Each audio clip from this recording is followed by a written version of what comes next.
మావోయిస్టులకు మరో ఎదురు దెబ్బ. ఛత్తీస్గఢ్లో 22 మంది లొంగుబాటు.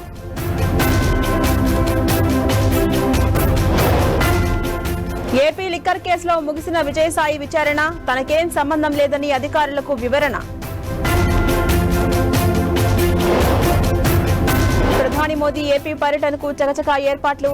మంత్రులతో ఆర్గనైజింగ్ కమిటీ ఏర్పాటు.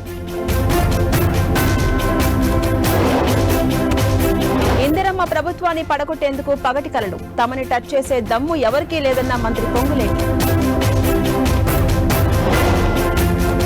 మజ్లిస్ కనుసన్నల్లో కాంగ్రెస్ బీఆర్ఎస్ నడుస్తున్నాయి. బీజేపీ ఓటమే లక్ష్యంగా పనిచేస్తున్నాయన్న కిషన్ రెడ్డి. ఎంఎంటీఎస్ రైలులో అత్యాచార యత్నమే జరగలేదు. యువతి ఇన్స్టా రీల్స్ చేస్తూ జారిపడినట్టు పోలీసుల వెల్లడి. హిందూపురంలో ముస్లింల నిరసన ర్యాలీ. వక్ఫ్ చట్ట సవరణకు వ్యతిరేకంగా ఆందోళన.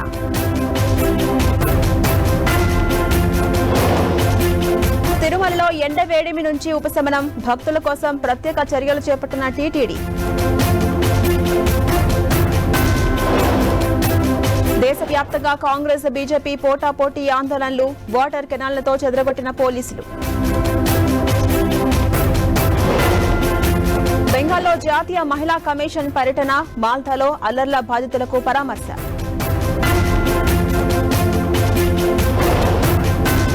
రాష్ట్రపతికి స్వతంత్రంగా అధికారాలేమీ లేవు. ధన్కర్ రాజ్యాంగం తెలుసుకోవాలన్న కపిల్ సిబల్.